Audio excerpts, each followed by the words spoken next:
रूस के यारोस्लाव में आत्मघाती ड्रोन अटैक हुआ है। रूसी एयर डिफेंस सिस्टम ने ड्रोन अटैक नाकाम किया। अटैक से पहले आत्मघाती ड्रोन तबाह हो गया है।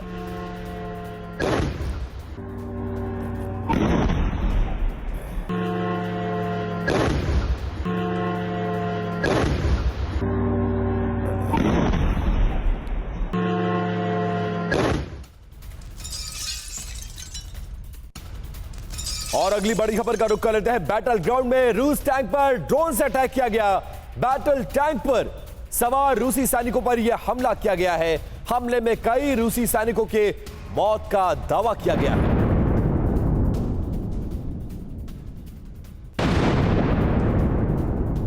तो ये बड़ी खबर है। रूसी बैटल टैंक कैसे तबाह हुआ है उसका वीडियो आप देख सकते हैं। भारी तबाही मची है।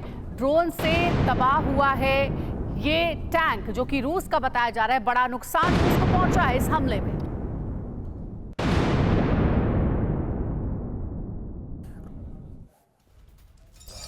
तो बड़ी खबर है, रूसी डिफेंस फोर्स ने दिया है हमलों का जवाब। बक M2 डिफेंस सिस्टम से कई हमले नाकाम किए गए हैं। डिफेंस सिस्टम से यूक्रेन के कई ड्रोन ध्वस्त हुए। यूक्रेन की कई मिसाइलें भी मार गिराई गई।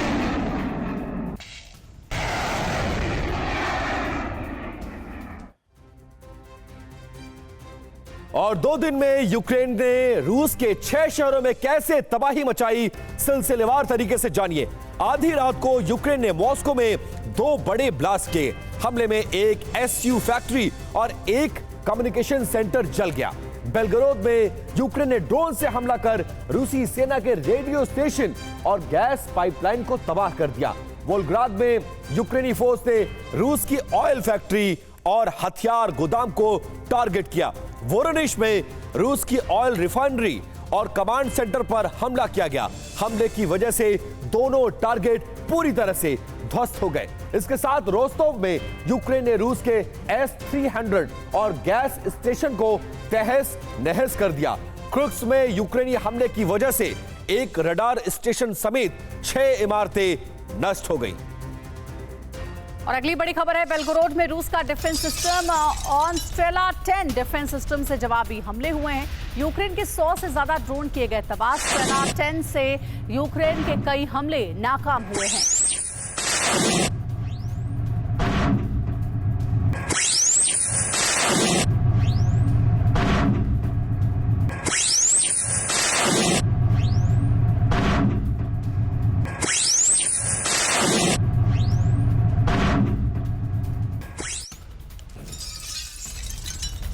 और इसी हमले से जुड़ी हुई अगली बड़ी खबर, मॉस्को, बेलगोरोद समेत 6 शहरों पर हमलों के बाद रूस ने बारूदी जवाब दिया है।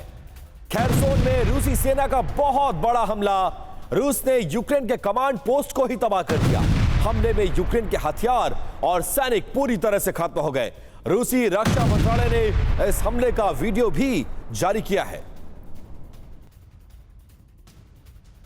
और अगली अहम खबर है, खार्किव में रूसी सेना का MLRS अटैक हुआ है। यूक्रेनी ठिकानों पर ग्रैड से भीषण हमला। ग्रैड रॉकेट लॉन्चर से विध्वंसक हमला किया गया। हमले में यूक्रेनी सेना का ठिकाना ध्वस्त हो गया है।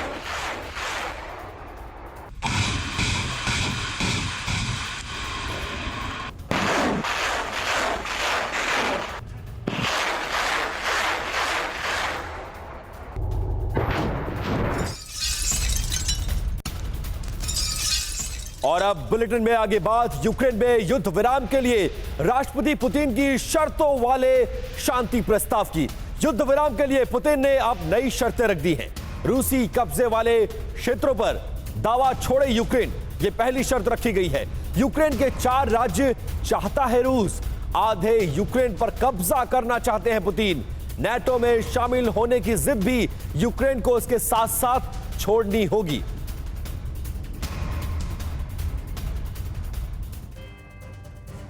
और पुतिन ने यूक्रेन से युद्ध खत्म करने के लिए दुनिया के सामने एक प्रस्ताव रखा है। और यकीन मानिए, ये रूस का शांति प्रस्ताव कम और यूक्रेन और पश्चिमी देशों को पुतिन की आखिरी चेतावनी ज्यादा लगेगी। दरअसल पुतिन ने 2 टूक कह दिया है कि यूक्रेन की सेना लुहांस्क और डोनेस्क रीजन से पूरी तरह से हटाई जाए। पुतिन के मुताबिक खेरसोन और ज़पोरिज़िया इलाके से भी यूक्रेनी सेना का पूरी तरह से विड्रॉल हो जाए। जी हाँ, बिल्कुल। और क्रीमिया, लुहांस्क, डोनेस्क, खेरसोन और ज़पोरिज़िया की स्थिति अंतरराष्ट्रीय संधियों के रूस के मुताबिक तय हो। पुतिन की मांग है कि यूक्रेन तटस्थ रहे, किसी भी गुट का हिस्सा ना बने। पुतिन चाहते हैं कि यूक्रेन अब नाटो में शामिल होने से साफ साफ इनकार कर दे।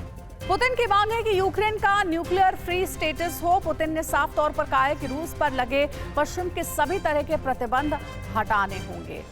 तो देखिए, अब पुतिन का जो शांति प्रस्ताव है वो सोच में डालने वाला है नाटो देशों के ऊपर। और इसी पर ज्यादा जानकारी के साथ हमारे सहयोगी मनीष झा हमारे साथ जुड़ गए, उनसे हम बात करेंगे। मनीष, पुतिन का ये जो शांति प्रस्ताव है, जाहिर बात है कि नाटो देशों को बिल्कुल रास नहीं आएगा, क्योंकि इसमें तो वो अपनी शर्तों के साथ शांति चाहते हैं।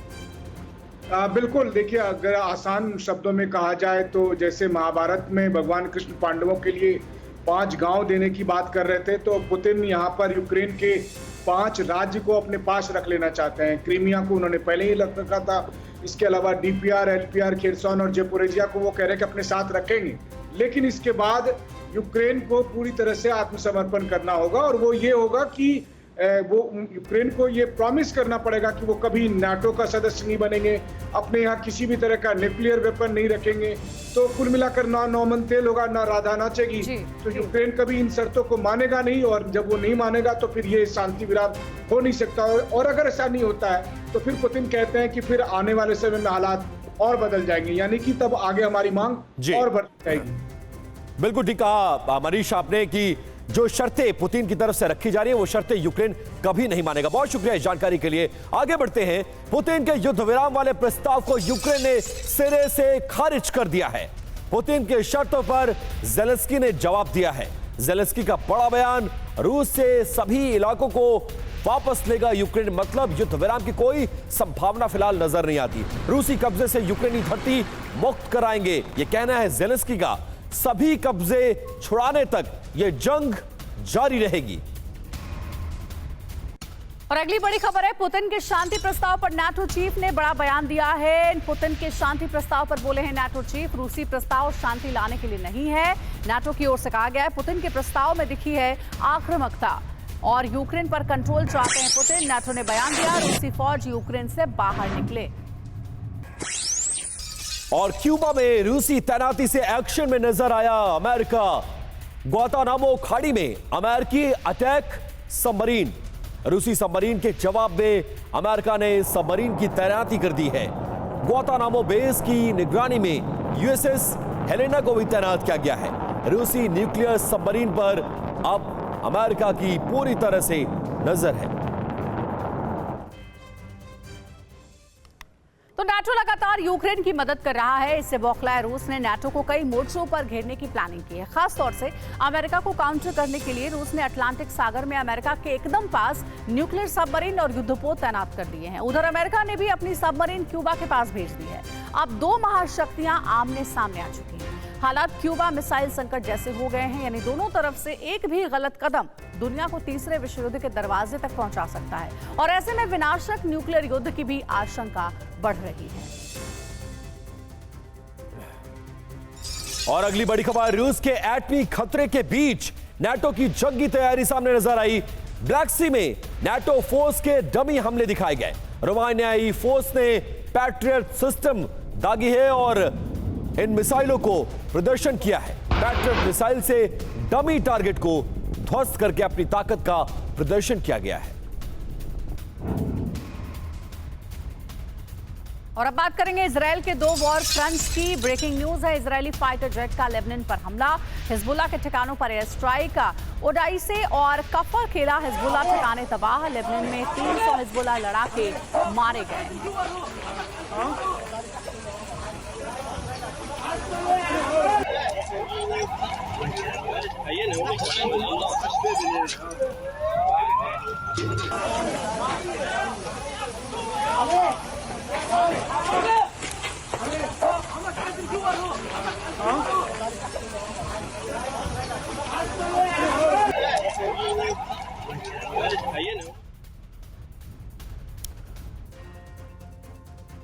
और हिजबुल्लाह के हमले के बाद अब साफ है कि इजराइल चुप बैठने वाला नहीं है। गाजा के बाद लेबनान फ्रंट पूरी तरह से तय माना जा रहा है। इजराइल ने लेबनान में कैसे तबाही मचाई है, अब आपको यह आगे बताते हैं। आईडीएफ ने भूमध्य सागर में लैंड क्रूज मिसाइल अटैक किया है। आईडीएफ नेवल शिप से लगातार हिजबुल्लाह बेस पर पहली बार हमला किया। दक्षिणी पश्चिमी लेबनान के टायर इलाके को टारगेट किया गया। 20 किलोमीटर अंदर हिजबुल्लाह का दक्षिणी कमांड बेस तबाह हो गया इस हमले में और हिजबुल्लाह के सीनियर कमांडर समेत 14 लोग मारे गए। जी हां, दक्षिण पश्चिमी लेबनान के टायर इलाके को टारगेट किया गया है। लेबनान में इजराइल का ये जो महाविध्वंस है, 20 किलोमीटर अंदर हिजबुल्लाह का दक्षिणी कमांड बेस तबाह भी कर दिया गया है और हिजबुल्लाह के सीनियर कमांडर समेत इस हमले में 14 लोग मारे गए हैं। यह खबर फिलहाल जंग के मैदान से सामने आ रही है। तो देखिए, इस बीच एक और अहम खबर है। दक्षिण लेबनान में आईडीएफ का विध्वंसक अटैक हुआ है। अल अदीसा और काफर किला में एयर स्ट्राइक की खबर है। तो देखिए, एयर स्ट्राइक किए जा रहे हैं लगातार और हमले बढ़ा दिए गए हैं। अल अदीसा और काफर किला की ये तस्वीर आपको दिखा रहे हैं, जिसमें देखिए कैसे भारी तबाही मची है एयर स्ट्राइक के बाद।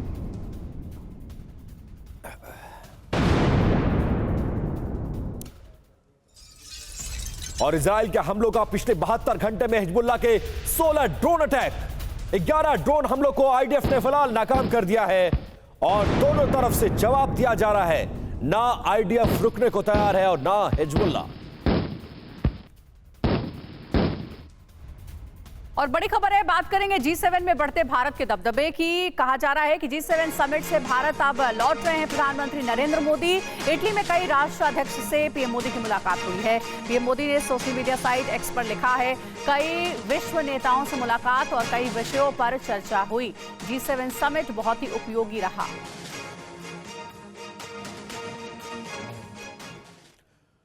और अपनी इटली यात्रा के दौरान पीएम मोदी ने वर्ल्ड लीडर से मुलाकात की, जिसमें अमेरिका के राष्ट्रपति बाइडेन, वेटिकन सिटी के प्रमुख पोप फ्रांसिस, इटली की प्रधानमंत्री जॉर्जिया मेलोनी और फ्रांस के राष्ट्रपति इमैनुअल मैक्रो, ब्रिटेन के पीएम ऋषि सुनक और यूक्रेन के राष्ट्रपति वोलोदिमीर ज़ेलेंस्की शामिल हैं।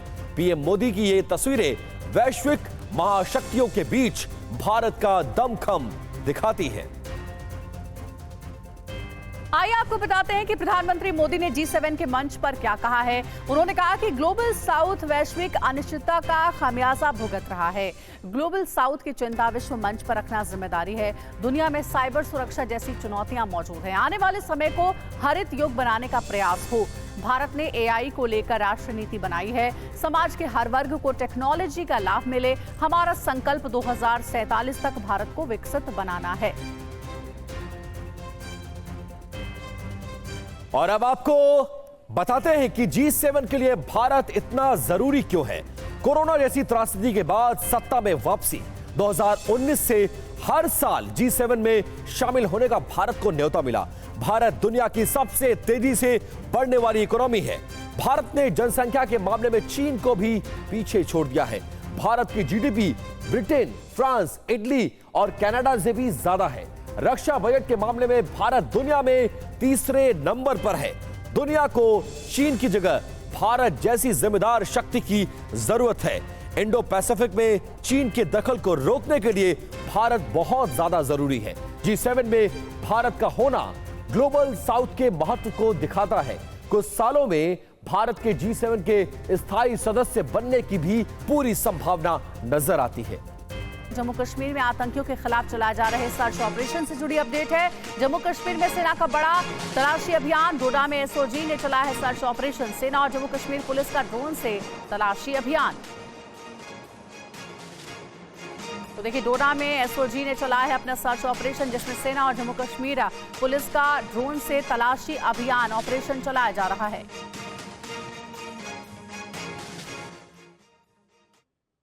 और जम्मू कश्मीर में सेना जिस तरह से तलाशी अभियान चला रही है, उससे साफ है कि जल्द उन आतंकियों को तलाश कर जहन्नुम का रास्ता दिखाया जाएगा। ये तस्वीरें गंडोह और कालाटोप की हैं, जहां सेना और जम्मू कश्मीर पुलिस ड्रोन और स्निफर डॉग की मदद से सर्च ऑपरेशन चला रही है। गुजरात से ये बड़ी खबर है, जहां 1.5 साल की एक मासूम बच्ची बोरवेल में गिर गई है।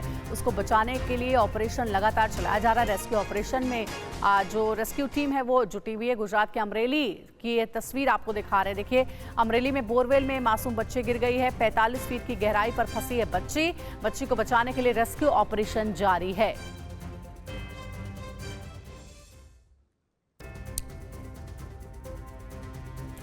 और गुजरात के अमरेली में 100 फीट गहरे बोरवेल में बच्ची गिर गई है। घटना में क्या अपडेट है, अब आपको वो बताते हैं।